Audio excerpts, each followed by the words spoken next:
Iran और America के बीच में भले ही इस समय गोलीबारी, बम, गोला बारूद सब कुछ बंद है, लेकिन दोनों तरफ से तनावपूर्ण बयान लगातार दिए जा रहे हैं। ईरान ट्रंप को धमकी दे रहे हैं, ट्रंप ईरान को धमकी दे रहे हैं और दोनों कह रहे हैं कि बातचीत के रास्ते से हल निकल जाना चाहिए, लेकिन दोनों ही एक दूसरे को शर्त को मानने के लिए तैयार नहीं है।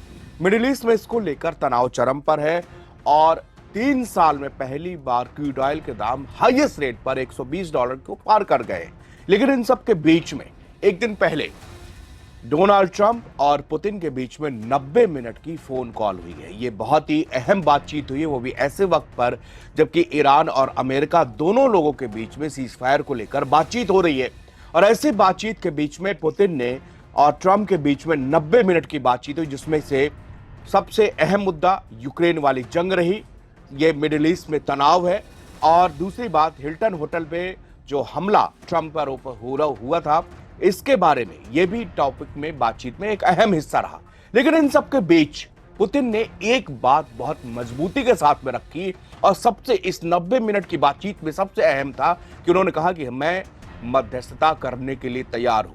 दूसरी बहुत अहम बात, उन्होंने कहा कि अगर अब अमेरिका और इजराइल ने कोई भी शक्ति प्रदर्शन करने की इच्छा जाहिर की या ईरान के ऊपर, तो वहां पर हालात बेकाबू हो जाएंगे। यानी कि एक सॉफ्ट टोन पर एक हार्ड मैसेज, ये जो है पुतिन ने ट्रंप को साफ साफ दे दिया।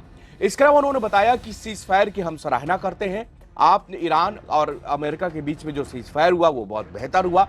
इसके अलावा ईस्टर के दौरान यूक्रेन और रशिया के बीच में जो सीज फायर हुआ, इसको लेकर भी ट्रंप ने पुतिन की सराहना की। इसके अलावा ट्रंप ने बताया कि पुतिन खुद नहीं चाहते कि ईरान के पास में न्यूक्लियर बम बने या न्यूक्लियर पावर वो देश बने।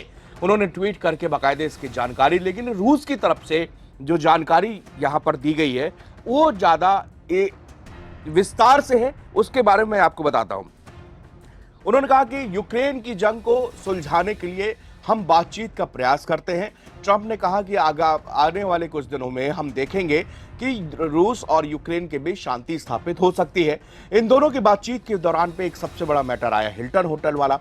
हिल्टन में जब डोनाल्ड ट्रंप के ऊपर एक अज्ञात हमलावर आया, उसने गोली चलाने की कोशिश की, तो उस वक्त पुतिन ने इसका खंडन किया और कहा किसी भी देश में राजनीतिक हिंसा की कोई जगह नहीं होनी चाहिए। इसके अलावा पुतिन ने साफ कहा कि मैं ईरान और अमेरिका के बीच में मध्यस्थता करने के लिए भी रूस तैयार है। और जो बात ईरान कह रहा था वही बात पुतिन ने आखिरकार कही है। और उन्होंने कहा कि मध्यस्थता चूंकि पाकिस्तान के देश में, पाकिस्तान में हो रही है, मीडिएटर बना हुआ है और ईरान ने भी उसमें पहले ही अपनी मंशा जाहिर की थी कि भाई हम चाहते हैं कि हमारे दोनों के बीच में जो सीज फायर या दोनों की शर्तें हैं, इस पर जो भी डिस्कशन हो उसमें रूस को इन्वॉल्व किया जाए, क्योंकि रूस मिडिल ईस्ट में सबसे बड़ा ईरान का एलाई है और ये दुनिया जानती है कि इस युद्ध में जो कि चला है, इसमें रूस ने बैकहैंड से कितनी बड़ी मदद ईरान की है। रूस और चीन दोनों ने ही ईरान की खूब मदद की है। इंटेलिजेंस को लेकर हो, वो चाहे सटीक टारगेट को लेकर हो, सैटेलाइट इमेजेस को लेकर हो, ईरान की हर तरीके से यहां पर मदद होती रही है। कुछ तो सोर्सेज ये भी कहते रहे कि ईरान के अंदर भी रूस की प्राइवेट आर्मी भी वहां पर देखी गई है कि अगर ग्राउंड ऑपरेशन किसी भी तरह से अमेरिका करता है तो इसका मुंहतोड़ जवाब देने के लिए वहां पर प्राइवेट आर्मी भी खड़ी है। ऐसे सोर्सेज के हवाले से भी जानकारी दी गई थी, जिसमें साफ तौर पर यह बता दिया गया था कि रशिया इस पूरे वॉर के पीछे है और अमेरिका को मुंहतोड़ जवाब जो ईरान दे रहा है उसके सबसे बड़ा कारण उसमें रूस है, क्योंकि उससे सटीक टारगेट जो दिए जा रहे हैं वो रूस की सैटेलाइट सिस्टम के द्वारा उसको प्रोवाइड करे जा रहे हैं। इसके अलावा सबसे बड़ी बात जो इसमें रूस और यूक्रेन जंग के बीच में पुतिन ने कही है, वो भी यहां पर आपको बता दें।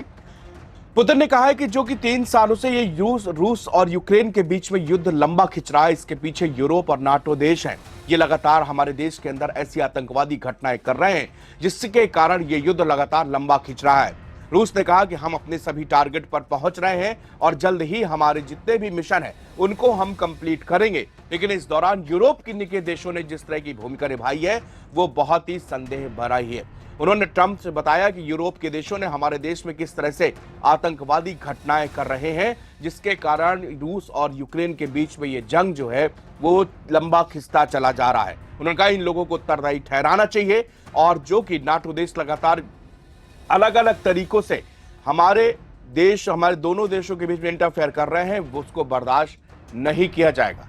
तो इस 90 मिनट की फोन टॉक के बीच में, जिसको ट्रंप ने बहुत ही सार्थक बताया और उनका बहुत हमारे बीच में बहुत ही अच्छी बातचीत हुई, और पुतिन भी सीज फायर चाहते हैं और हम भी जो है ये चाहते हैं कि दुनिया में शांति हो। उन्होंने एक बात जरूर की कि पुतिन ने हमसे इस सीज फायर को आगे बढ़ाने की बात कही।